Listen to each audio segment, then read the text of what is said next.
Hello friend, एक हज़ारों मेरी बहना के आने वाले एपिसोड की अपडेट आपके लेकर आया। एपिसोड जो शुरू होता है विराट के साथ और वो दादाजी की बात से बहुत ज़्यादा नाराज़ होता है और वो बोलते क्या तुम्हारा जो सिंगिंग करियर है उसके प्रति नापसंदी को बारे में बोलते। फिर मानवी उसके साथ आती है, उसे सलाह देती है कि दादाजी की बात के बारे में इतना ना सोचे, क्योंकि वो जानता है कि दादाजी उससे कितना प्यार करते हैं और बाद में उसका समर्थन करेंगे। फिलहाल उन्हें अपनी जो आने वाली कॉम्पिटिशन है उस पर ध्यान देना चाहिए। इसी बीच बाकी लोग विराट के सिंगिंग करियर के प्रति गंभीरता के बारे में बात कर रहे हैं। दादाजी और स्वामिनी बुआ दोनों ही उनके डिसीजन को अस्वीकार करते हैं, ये सोचकर कि एक सिंगर का करियर या फ्यूचर किस तरह का हो सकता है।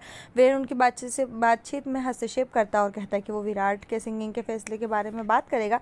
दादाजी और स्वामिनी सहमत है, हालांकि वो बहुत ज़्यादा संतुष्ट नहीं है। ऋषिकेश में वापस मदन और बीजी करण शेखावत की जो उदारता से संतुष्ट हो, एक अजनबी होने के बावजूद उस बारे में बात करते हो। कहते उसने कठिन टाइम में हमारी मदद की, बीजी कहती है, लेकिन कभी भी जीविका मानवी के पिता ने इस बारे में बात नहीं की। और जब वो जो चाचू है वो कहता है कि जब उनकी मौत हुई तब भी उनके परिवार से कोई भी नहीं आया। वो कहते हैं कि एक काम करते हैं कि श्री शेखावत को हम पर्सनली रूप से इनवाइट करते हो, ताकि हम उसे थोड़ी बातचीत करके उसे धन्यवाद बोल सके और उसके बारे में और कुछ जान सके। वंशिका इधर दादाजी और विराट के बीच के झगड़े को लेकर काफ़ी टेंशन में। जीविका उसे कहते हुए समझाती है कि वह सभी को विराट पर विश्वास करना चाहिए, कि वो ऐसा कर सकता है क्योंकि उनके समर्थन से उसका मनोबल और ज़्यादा और आत्मविश्वास भी बढ़ेगा। वो ये भी कहती है कि उसे विराट पर भरोसा और उसे यकीन है कि वो कंपटीशन जीतेगा और फिर दादाजी का विश्वास उस पर फिर से बनेगा और एक टाइम आएगा कि जब दादाजी को जो है उस पर गर्व होगा। फिर अगले सीन में दिखाते कि वीरेन जो है एक बार फिर विराट के कमरे में आता है और उसे हनीमून पर जाने के लिए कहता है। वीरेन कुछ भावनात्मक रिक्वेस्ट करता है, विराट अंत में हनीमून के जाने के लिए तैयार हो जाता है।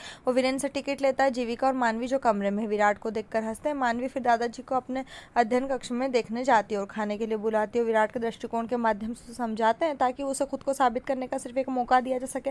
दादाजी पहले तो झिझकते क्योंकि उन्हें सिंगिंग पसंद नहीं है और मानवी से बोलते क्या वो इसे पसंद करेगी, लेकिन मानवी की मीठी बातों और ताकत के कारण वो विराट का साथ देने और उसकी काबिलियत देखने के लिए तैयार हो जाते हैं। मानवी जो है खुश और दादाजी को विराट का गीत सुनाती है। इधर वीरेंद्र गुड बॉय अपनी बड़ी माँ के लिए कुछ अच्छा डिनर अपने उसके कमरे में लेकर जाता है। पिछले दिन जो कुछ भी हुआ उससे वो दुखी, उसने जो कुछ कहा और किया उसके लिए वो जल्दी से उससे माफ़ी मांगता है और उसे फिर से कभी नहीं दोहराने का वादा करता है। स्वामी ने उसकी माफ़ी स्वीकार करती है और दोनों खुश रहते। तभी वहाँ पर वडेरा हवेली हॉल में विराट सभी को इकट्ठा होने के लिए कहता है, जबकि मानवी उसे ऐसा करने से रोकती है। सभी के आने के बाद विराट उन्हें ये कहकर चौंका देता है कि मानवी आप लोगों से कुछ कहना चाहती है, लेकिन विराट जो उन्हें कहकर चौंका देता है कि उनके साथ मानवी को भी सिंगिंग कंपटीशन के लिए सिलेक्ट कर लिया। इस खबर से वीरेन, जीविका, चाची और परिवार के सभी लोग खुश हैं, जबकि बड़े जो है इस नतीजे से खुश नहीं है। स्वामिनी लेकिन फिर भी आगे बढ़ती है और इससे अपनी खुशी जाहिर करती है और मानवी और विराट को बधाई देती है। हालांकि वो खुश नहीं है। मानवी कुछ हद तक असुविधा को नोटिस भी करती है लेकिन उसे अनदेखा कर देती है।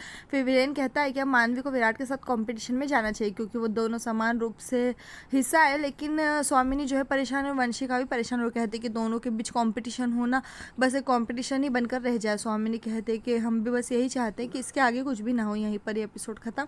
आने वाले एपिसोड के लिए हमारे साथ जुड़े रहें, चैनल को सब्सक्राइब करें, साथ में बेल भी प्रेस करें।